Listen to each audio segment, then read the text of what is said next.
we're going to go 3, 2, 1, Gary. Good afternoon, everybody. Welcome to the Big Idea podcast. Today, unfortunately, Larry, well, good for Larry. Larry's with a dealer, hopefully putting a deal together. But we've got Mike Larkin with us, and we're excited to have our friend Brandi Lindgren back. We were just chatting. Brandi was on Halloween, and Tucker kind of barked his way through our last show. So I'm very excited to have Brandi because I got a bunch of questions, and we've got a little bit of the information from the last time you were on. So I'm just going to do a quick little recap in my head to kind of share so whoever's watching can understand what you bring and how you do it. So your history is wonderful. You've been in the auto industry. You've got plenty of knowledge. So you built a platform in Canada for everybody to sell their cars, RVs, and so it's a platform. It's in Canada. It's not in the USA, right? So or is it coming to the USA? It is definitely coming to the USA, actually. Yeah. Right now, we really wanted to hammer out what it looked like, not only from a Canadian prospector and support levels, but as far as going live and making sure that we implemented the right support that we feel is required. You look at some of the platforms in today's market, and besides some of the things we do different, there's the support level on our side will actually be second to none. So we wanted to make sure that in launching, our support was in line. Okay, and that's great. And then Disclose is a tool that you use to communicate, to complete the transactions in a legal and a compliant platform where it's protecting the consumer's personal identifiable information. Yes, yeah. Did I get it? Protecting, absolutely, and really protecting the dealer as well. In the early stages of the setup and laying out what it looked like, it was about handling even objections by merely using the word disclose. That puts people at ease. So it was, yes, Mr. Customer, I understand you said no to us arranging financing, but I use a system called Disclose, and it's intended to ensure that you're offered every option, every solution, every time. And so really a lot of it was about that, maintaining and controlling the conversation. But I had to giggle when you said it because, yeah, Disclose makes some of those dealers actually a little uncomfortable. The word, you have to remind them, is not for them, it's for the consumer. Well, they all have guilty consciences. It's like, no, disclose means doing it correctly and documenting it and making sure that the other party understands exactly what it is. Absolutely, and not only full disclosure in the communication between the client and the staff member, but also just in the staff member period. Well, that they're doing what they say they're doing. So full disclosure goes always, right? Not just on that consumer side, but from an operator to understand that when somebody says they did something, I can tell if you didn't.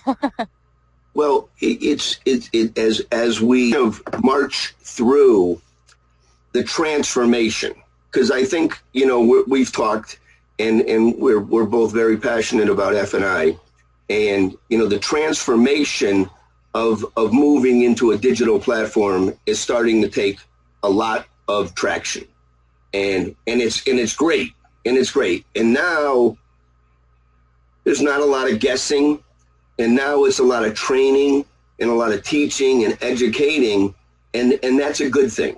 Because for a long time, it was just a lot of anarchy, and chaos. And, so I'm following in what you're doing because we're all on that same, I guess, treadmill or road track is we're trying to make life easier for everybody. And now that what's happening is marketplaces and platforms are all coming out. And now everybody's saying that we have AI and we got it. So everybody's panicking. But when you go back to stability and you go back to a company like what you've built, is that, no, I built the platform so everybody could display and everybody could win. And now I built the platform to allow everybody to complete the transactions from wherever they are sitting and wherever the consumer is sitting. And all they need is a cell signal. Yeah, I couldn't have said it better. Record that. So you're alive.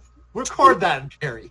So that's awesome, because what that does is it now confirms a whole bunch of other people that I'm working with doing similar things. Here's what I'm saying.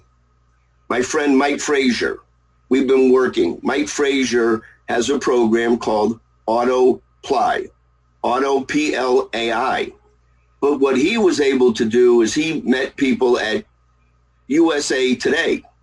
And now the national brand of USA Today loved his idea. And now they're building marketplaces throughout the United States. They bought domains, vehicles for sale near major cities, Detroit, Indianapolis. So now what they did is they're coming out and they're strictly auto right now, but they're built for power sports, RV, e-bike, all those other things. So what's really cool for me now is I'm talking to really smart people that have built this stuff. So now what I get to do is I get to go out and tell people that look at what was built, and it's for you, for this specific situation, because all I'm thinking is that I want to bring, your program to help you bring it to United States. And then that'll help a ton of my dealers, ag dealers, power sport dealers. I mean, I got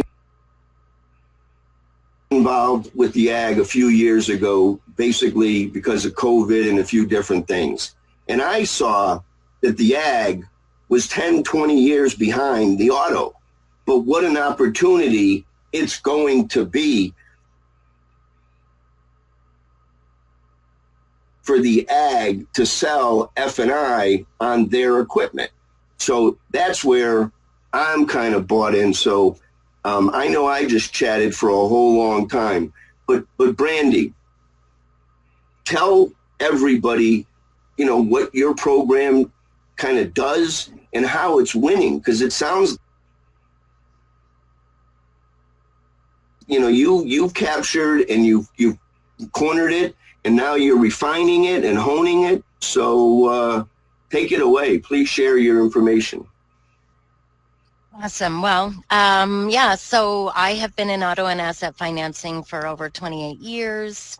Probably I'd say back in 2008, I witnessed a menu come to the market, and it did very well, but it was very generic looking in appearance. And so not that that was terrible, because it did what it set out to do, but for me, I couldn't get past it. So about 5 years ago, I started building Disclose, which was intended to be an all assets F&I menu, sales and finance menu process. And really, once you start, we call it Brandi Brain, but I just kept going. It was like, okay, well, you're here, you have their inventory, you're going to do a menu, you have to do inventory. If you're going to do inventory, you may as well make it print your bill of sale, do so remotely, cloud-based, etc. And so then during that build,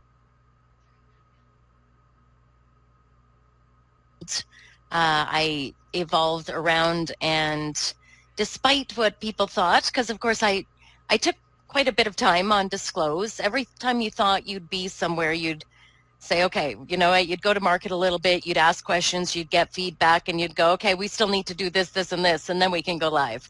And so I really took out the outside influence that we were given and tried to refine it as much as possible. And while it took a long time in those early stages, the one thing I'll say that now that we're here, we're in such a more valuable position because we do so much more than any other one standalone, or at least most of the one standalones. So when we go into and there's a lot of them, and there's a lot of them showing their showing their heads. Yeah. And they're and new they to have market. during the build, right? And they have during the build. I've watched it happen, and it's like you kind of go, "Oh, I'm not there yet." But now that we're here, it's like, oh yeah, no, we're walking into stores and we're actually eliminating subscriptions. Sure. So it's one thing to say, yeah, I do good things and I do great things and I do a lot of things, but to say, I can not only save you money in the base subscription of CRM to CRM, because that's essentially what we are. We debated on what the actual acronym we want to train people on, but it's what we'd call like the ultimate sales management hub. So it's really about really controlling the prospect more than a CRM. You said the word hub, and that's awesome, and that's exactly what it is that the pivot points and the hubs, when dealers are running into the wall because the OEM said that they had to do it, and now you have a system that can do a pick and roll and not get stuck in there, and that's what you're bringing. So you bring that extra, so I'm not going to get slowed down by an antiquated technology piece. Yeah. Yeah, and that's interesting that you say that because, even in working with different OEMs, as we've partnered with dealers that have, of course, like you say, those OEM infringements, even they're kind of going, okay, well, while we're not taking on new vendors for now, here's a workaround. Yeah. Funnel it through there and we're okay to get the data that way, right? So it's really, it's encouraging that way too, because, 10 years ago, you'd have had the door shut in your face by OEMs.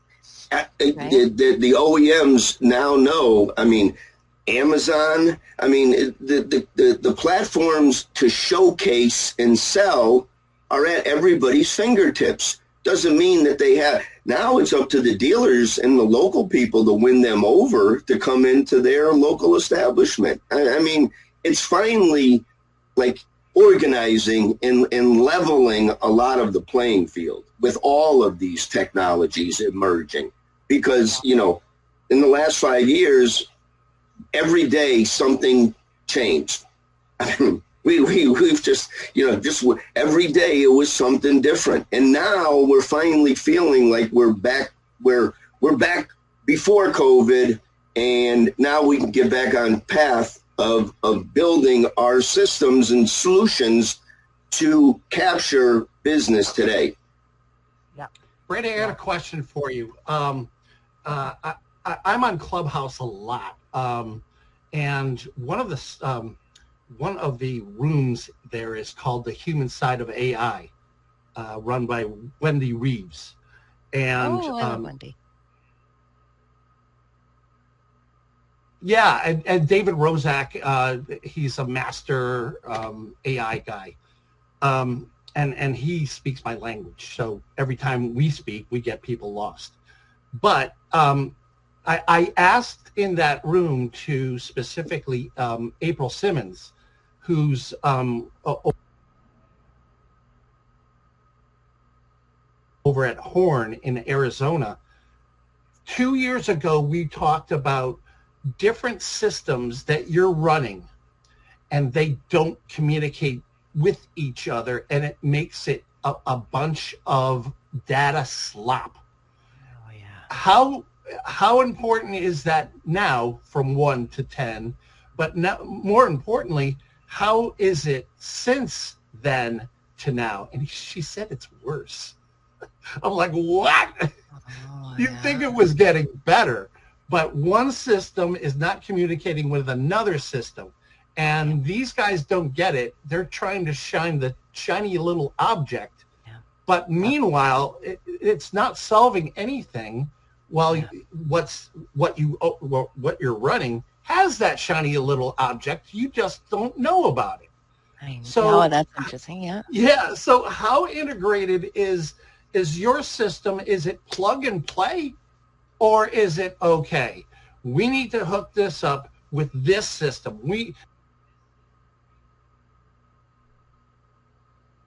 as far as the onboarding, what do you need to know to successfully implement your product? Yeah, well, and funny, so you touched on so many things that I think are important to highlight. We are absolutely plug and play, and we did extra things in those years of development, of making sure that when we decided that we were coming for dealers, we had nothing in our way either. One of the things that makes us plug and play is we did an integration with JD Power. Now, JD Power solved two of our problems. It solved the problem of auto-funneling dealers' inventory right from their website, because that's, of course, where their pictures and description are.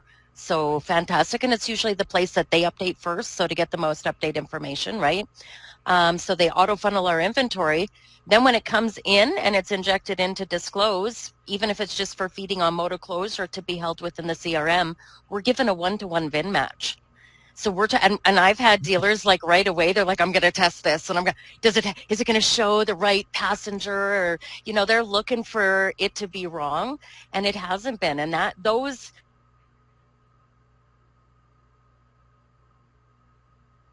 are monumental partnerships that really do have to happen, because for us, our former VIN code was with Canadian Black Book, and while we loved Canadian Black Book for other reasons, it didn't drill out what we actually needed in the inventory itself. So that was just so huge. But then they also solved this other problem of auto-funneling the inventory from the website. And we did partner with one website provider here at first, just to see how long. And what we were quoted 2 to 3 weeks took 2 to 3 months. And I'm grateful to say it wasn't on my guy's side. It wasn't on our development team at all. And so I was really shocked to go, okay, like we do not, even if budget-wise, not only money, you just don't even have the time to do that. The other thing that you also said, though, so us, as far as plug and play, for me to set up a dealer, one dealer takes me about 5 minutes. And then it's the other plugins that are actually what hold up the whole process. But even our plug and play process with JD Power, inventory is funneled in. If we started it Monday, it's done by Friday at the very most. The only thing it would even take that long is if one of the partnerships that's involved in the email approval, etc., doesn't comply or respond fast enough. So the other thing that you touched, though, is that, yes, their current system might have that one shiny thing that's in there. And that's where I really go back to support. If you're like, the people that we've built our team on are 100% car people. They are all car people that bring something magical and different to the team, and we actually rely on each other for what they bring to the team. Now, why does it happen that a company gets so big that even their dealer doesn't know that they actually already have something involved? It starts with support. It starts with that one-on-one. Besides the fact that we have so much turnover in dealerships that can happen, right? So that's even just to get a grip on that. Any team, regardless of how long the tenure is, needs constant training, daily, weekly, monthly, different messages drilled in and continuously. The one thing I get, I just laugh because nobody understands what they're saying when they say it. Garbage in, garbage out. Let me get this straight. You're putting the effing garbage in. Yeah. And that's why you're getting garbage out, just so we're clear. I don't know what to tell you. And they almost say it like it's the system. No, sir, it's not the system. Yeah, where's the garbage coming from? Come on. Yeah, and so our team, different people have joined our team in different roles for different reasons. We have a woman, Jody McCall. She comes from 5 years of VIN Solutions when they were in Canada. She had dealers North America wide. She is a machine for notes and completeness and understanding what data actually gives you. The constant question I have right now that I ask in dealers, it's a couple, but the first one is always, okay, so what do you use your CRM for? And it's like that blank look, like, notes, of course, notes. Okay, so And then you go and look at their notes and they're like 3 words every note. Okay, so you use it for notes. And then it's also it's a place to get my leads. So let me get this straight. You're paying some of these systems $2,800 a month to write a note and get a lead. Oh, you know what I mean? There's so much more that can be capitalized in there that is underutilized, and it's underutilized because they don't have the support or training that's done constantly. So many things matter. The other thing also being that the second you have multiple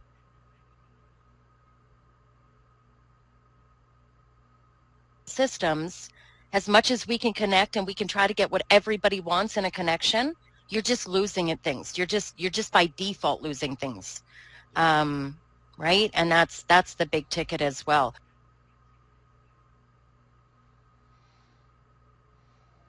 During the build for me, Brandi Brain, I kept going, okay, well, you're here and I know these problems happen here, so I need to solve this with this solution. So it take a little bit longer because while you're there, you're actually living in a real life dealership scenario. Spent 28 years in dealerships going, oh my goodness, there's so many moving parts, and to really rely on human, it's not always dependable. So what can we give them that makes humans better? That's all. Brandi, I don't know if you can see this. Probably not. I'll email it. It's just a thing. Yeah. You talk about a Brandi brain, and I love it. And we talked about this in the past. There's a children's book that we have in the States. It's called Give a Mouse a Cookie. Oh, I love Give a Mouse a Cookie. That's and so we read that to all of our children, and yeah. and so you live in the world. Give a mouse a cookie. Yeah. Now, you're F and I. You're a Brandi brain. Now, I have my own Gary brain, and it doesn't shut off. And it's basically, you've nailed it. It's good, and most people will appreciate it and understand it, but it still doesn't satisfy what you're doing. Yeah. I've been talking for a long time about connecting the unconnected, and that the dealership systems, they're chaos. It creates chaos. The owners don't understand what's going on in the software when it's drilled all the way down. They're making decisions based on cost and things. Talk to me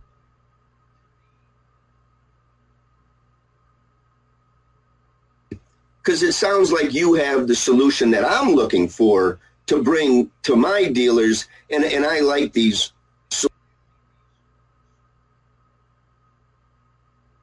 solutions that handle their lane. So with your CRM that you're saying that you guys have pointed, you're not a menu, but you can move. We're including a menu. So you have a digital F&I menu in your system. Is that a surcharge?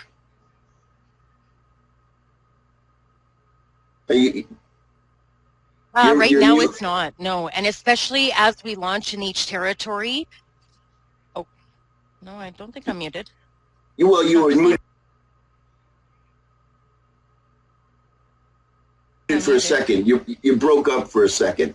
So okay. Let me. Okay, that was it. I broke up. Let me ask that question different. What's your system come with? Like I mean, you must have multiple platforms. So give a Reader's Digest of your program, because we've got so many different moving parts with everything. You know, I want to know exactly where you fit, because if I can offer a menu with your platform, with your inventory, well, that's jackpot. I mean, for me. And so I work in the independent space and I work in the franchise space. In the independent space, it just seems that,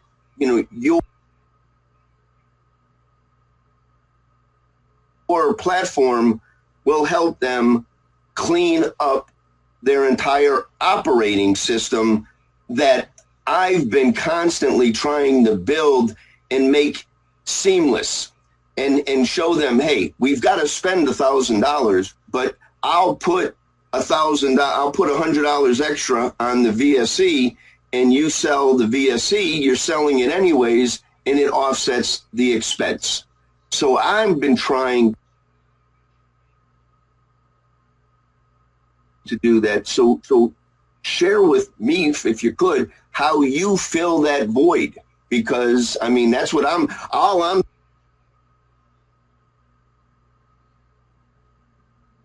doing is bringing software so they can sell and rate and sell F&I products anywhere, and they can communicate with the customer anywhere. And if they want to sell a boat, they can be at the marina on the boat. If they want to be selling a piece of tractor in a farmer's, they're out in the field. So this is huge, because this is the path that I've been kind of corralling and building. And so I want to get the Brandi brain and the Gary brain all working together so everybody else can sell their equipment in manners where their consumers like it and they're transparent. Yeah. Well, okay. So you touched on so many things. Absolutely. Right. It's an all-in-one. Okay. It is the ability, because it's cloud-based, it has the ability to communicate with the client anywhere, anytime. From a CRM point of view, the thing I'd say makes us the most different is that merely using the system to communicate and do your day-to-day is actually time stamping the activity and the notes that nobody likes to put in anyway. And that's the most important, and that's the biggest friction point. And that's the biggest friction point, is that they're just trying to get information. They're just trying to give them the information. Well, and here's what's so funny when it comes to even like CRM notes, because here's the thing, we can data is the most valuable thing a dealer can have. I'm going to repeat that a million times. And so the value of the data is determined by the completeness and the information there. And I'm going to say, I love CRM. I love data. I love what it does. I love the power it gives you, but garbage in is absolutely garbage out. Now, me being a data lover, do I love to put a note? I have to admit, I hate it. Yeah, no one does. Like a chore. We had back in the day with Universal Underwriters in Zurich, they had this avenue. It was a system that they wanted us to, write in every day of what we were doing. I mean, people were making stories and they were adding fictitious. I mean, it wasn't good information. And here's another plug for Gather Technology. Gather Technology is an identity verification tool. And what Gather does is it takes any lead that the dealer has, and it'll go and verify their identity, verify auto insurance, and verify. But here's the most important thing that everyone's missing. It pushes that data into the CRMs correctly now. So now your phone, because they don't know where to start. Well, how about now? How about starting now? Your data sucked for the last 20 years, but now you bring in a process that every lead goes through. It comes from your lead sources and passes right into your dealership secure databases, and now you can operate. So your CRM is a warm blanket, I think I said last time. Is it because it's keeping its eye over the transaction and making sure that it's being seamlessly moves from process to process, all inside one ecosystem. Yeah, and especially also giving managers the ability to keep a pulse on that. Yeah. You know, we can ask constantly, how many, you know, how often do you do your one-on-ones? They don't do their one-on-ones. Thank you. Sales manager says, oh, every day, every other day. Salesperson says, I haven't seen him here in 2 weeks. Like, we got e-leads. Just ask about one guy. Yes.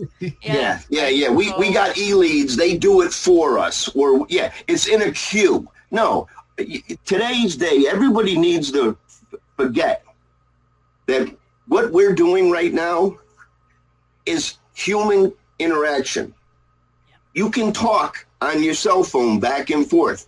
The days of bringing them in and telling them wait and is over. You have to be able to, and AI is not going to solve the problems. It's going to organize the data, but the customer still wants a live person on the other end, knowing that when I come into that dealership to pick up my piece of equipment, I've got somebody that's going to show me how to use it, is going to treat me, is going to let me know what I need to do if it breaks down, and I have a relationship with this new organization. And this is just tools. That makes it easier. Yeah. Well, hey, Larry would kill me if I ran over. So anything you want to add and answer Gary's question or inquiry, but we're wrapping it up. We'd like but we've got more. Brandi and I have a lot more. I know I wanted to talk to you about more stuff. So I'm thrilled that I kind of have been looking, and I said I want to talk to her. I want to see you give me a demo, because everything that the pathways that I'm running down is the same thing. It's organizing the data. And here's another guy, Mike Moran. Mike, thanks for jumping on. Yeah, using a CRM with drop-down menus impact the value of the data. Even this right there.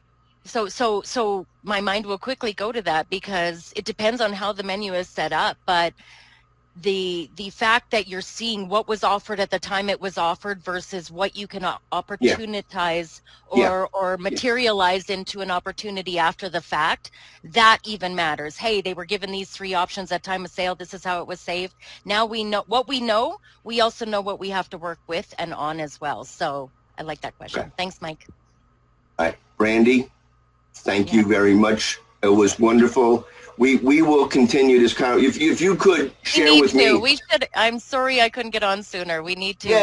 No, but send me all of like a setup and some things so I can look at your tech stack so I can go through it. Yeah. Please. Yeah, absolutely. Because if that comes with a menu, I mean, I provide a menu in some stores to say, can I teach you on the menu to organize it? But if it's all inclusive in their leads and everything, well, now that's been the biggest problem. I mean, that's how they're not compliant. They don't understand that the lead sources that come in, that's sitting in that lead source database, isn't protected as well as it should be. That's the point where you need to make sure that the transfer from your lead source goes directly into your CRM, and now it's secure. And that's like the biggest, they don't understand that. And it's like, Gary, I've had for at least the last 10 years, I've had clients ask me or assume, minimum 10 years, assume that I know everything about them, that my CRM is actually accurate enough to know everything about them, what they've bought, when they bought it, what they didn't buy, etc. And until now, that's what we do, but until now, that was like pulling teeth to type any type of reporting that gave you insight on the client, right? Well, we'll see. At the end of the day, the DMSs is fairly difficult. The DMSs were not built to do what we need them to do today. Hence, CDK and Reynolds are prehistoric, and everybody's been trying to do end-arounds around them, and thank God that we've done it. Brandi, this was awesome. For everybody out there, happy Passover, Easter. It's Good Friday today. Wish everybody a Good Friday and a happy Easter. Hope it's nice weather on Sunday. It was great chatting with you, Brandi. I knew this was going to bring a lot. most important, Gary, go Huskies. Oh, we got the ladies tonight. Yep, and we got the men. How cool is that for Connecticut? We love it. That's when the community comes together. Connecticut, boy, here's a good community. Auto dealers, cars, and Yukon Huskies. Great. Hey, have a great weekend, everybody. Have a great weekend. Thanks, Brandi. Thank you. Thank you.